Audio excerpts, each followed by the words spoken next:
Hi everyone! So today we are going to talk a little bit about New Year celebration. For Ashley, you are going to talk about New Year in the UK and probably a lot about England because that's where you're from. And I'm going to talk about New Year in Malaysia, but more specifically Chinese New Year because that's what that's more significant for us than the New Year itself.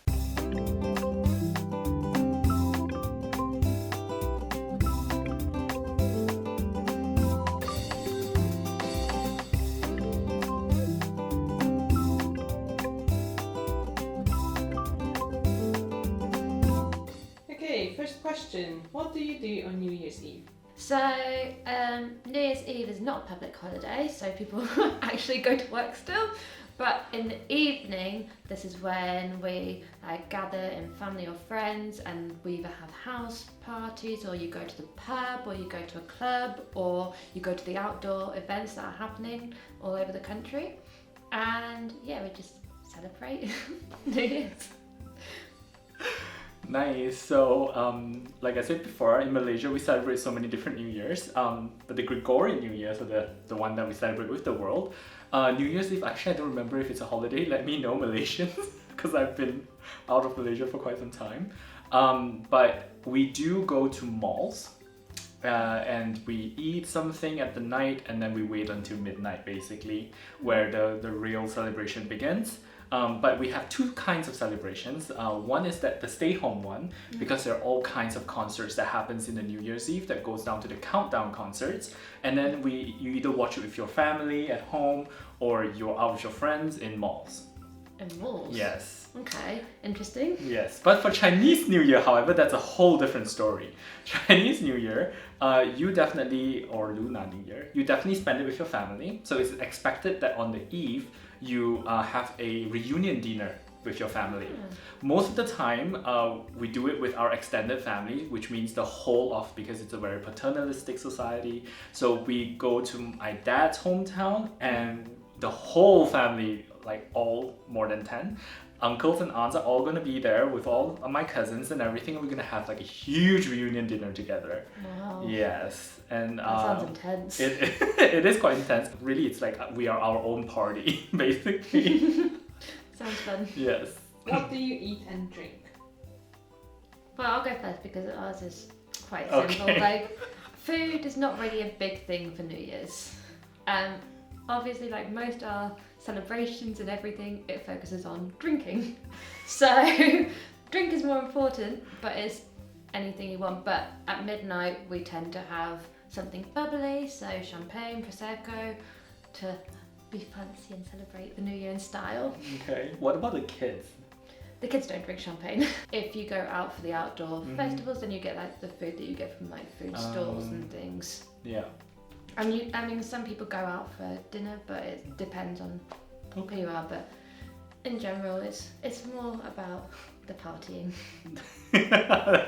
That's interesting. Well, for the Gregorian New Year, there's no specific kind of food, so people just go out and have whatever they can find, because a lot of people will be out because they are hanging out waiting for the midnight. In the malls. So they go to the food court in the mall. Yeah.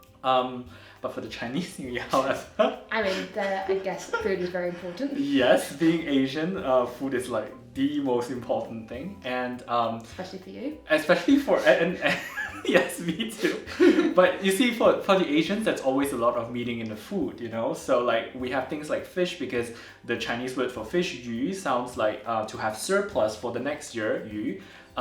You could also have lettuce, because that sounds like it gives you wealth. Not in English, but in Mandarin. But like all of these are like must-haves, and even if you don't eat it, we should like eat some of it. We don't drink a lot. I mean, we are not allowed to drink alcohol in public. But this is the thing. When I came to Germany, I really love Radler. Why? Because so Radler, for those who don't know, it's basically beer mixed with lemonade.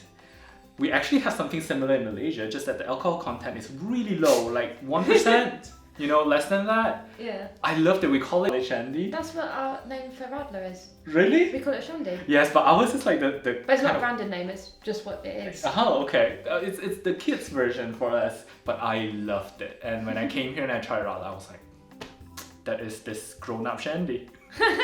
What do you do at midnight?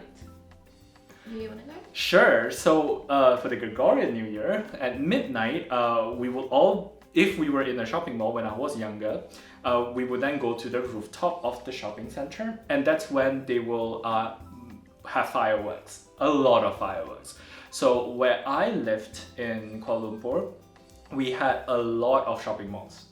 And each shopping mall would have their own fireworks. Wow. So you would see like fireworks here, fireworks there, and of course if you live in apartments, then it's very easy for you to see the fireworks from the shopping malls. But if you live in terrace houses, then chances are you're not gonna see it if you are right in smack in this residential center. For Chinese New Year, however, so Chinese New Year lasts for 15 days. Long time. Yes, officially. We only get like 2 days of bank holiday or vacation for that. And so whoever that's older than us, if you are single, if you're not married, everyone who is older than you, they will have to give, let's say me, a red packet with money. And that's for the auspicious, meaning. And if you're married, so let's say if I'm married, that I can't take anymore, instead I have to give. So then I will have to give to, either my nieces, nephews, etc. It is also a very common thing for people to visit. We would have house jumping, where a few friends and I will like band together. We go like, okay, first you come to my house, then my mom and dad will give them the red packet. We have some food, we drink. Then we will go to friend B's house, friend C's house, friend D's house, and we collect red packets. It's really nice. Of course, we do that when we're younger. As we get older, it's also very common that we just visit a friend's house and we just play mahjong, which is a really key thing for Chinese New Year. Sounds like trick or treating. It No does. way. Just money instead of chocolate. Yes. Grown-ups trick or treating. Okay. Yeah, so for us, we count down to midnight. Mm-hmm. So 10, 9. Yes. And then at midnight, the fireworks go off and you either watch it in person or you watch it on TV or you have your own. And we join hands and we sing Auld Lang Syne. Oh, to the passing year. Yeah. Interesting. And to the New Year, so everyone joins hands and you sit you're in a circle and you sing this. Okay. But at midnight itself, you have your champagne or your bubbles and you cheers and then you kiss and cuddle everyone and wish them a new year. Oh, okay. We do that too, and also we have sparklers. Sparklers. I like sparklers. Yeah. We have them sometimes. It depends. That's true. Because recently fireworks is becoming less. The government will say don't have so much fireworks. I mean, we're allowed them, but they're trying to reduce them now because of dogs being very scared by fireworks. But the display in London is obviously very big, and there's so many people going there that they've had to try and limit it. Like we have things on the TV, like programs on the TV that's specific for New Year's. Like in Edinburgh, they have the world's largest, correct me if I'm wrong, but I think it's the world's largest Hogmanay celebrations and New Year's celebrations in the world. And there it's crazy, there's so many people and there's fireworks and bands and everything playing there. Nice. Cool. Do you have any special traditions, either New Year's Eve or New Year's Day? There is an old tradition which they celebrate in Scotland and some parts of England, which I don't really do, but it's called first footing. And it's basically that the first person that comes into your home after New Year's is meant to bring you luck. So dark-haired people bring luck if they're the first people to walk through your door, and they're meant to bring something with them, like a lump of coal or like a present of some sort to bring in luck for the new year. But a lump of coal as a gift. Yeah. Yep. Okay. Yeah, it's a bit weird. I mean, I hadn't really heard of this before, but I was looking up New Year's Eve traditions and that was a thing. First footing. Because I mean, first footing makes sense, but lump of coal for me is like Christmas, and if you get a lump of coal in your sock, that doesn't sound like a good thing. Yeah. Yeah. I think that's what it is, but correct me if I'm wrong. And the other thing, I think this is quite a general thing that everyone does it, but as New Year's resolutions. So what are you going to do in the upcoming year? you try. And like in January, everyone's like really good, and then like by February, everything falls flat. Interesting. Okay.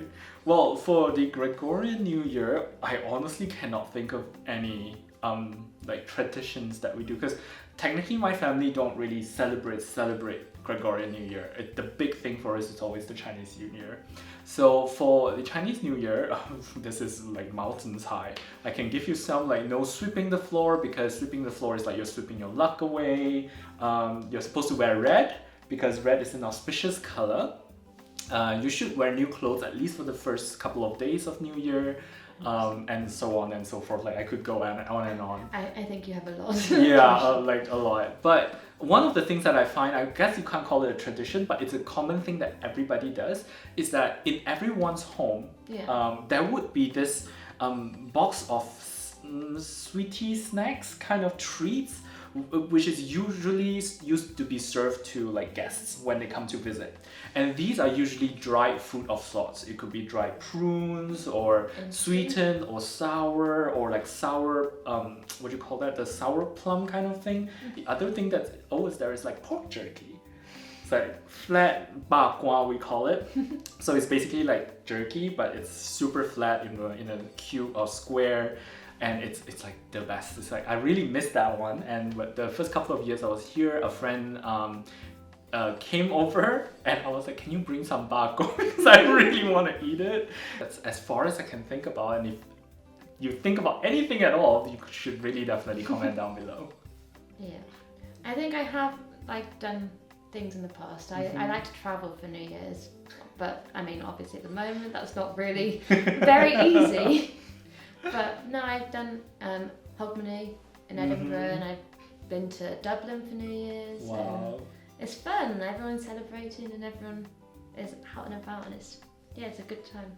That's a nice way to celebrate New Year, actually. Really should consider that. And why don't you share with us how you celebrate your New Year's?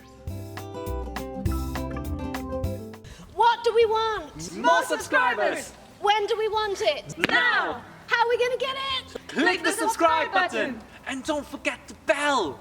That's right. And remember to share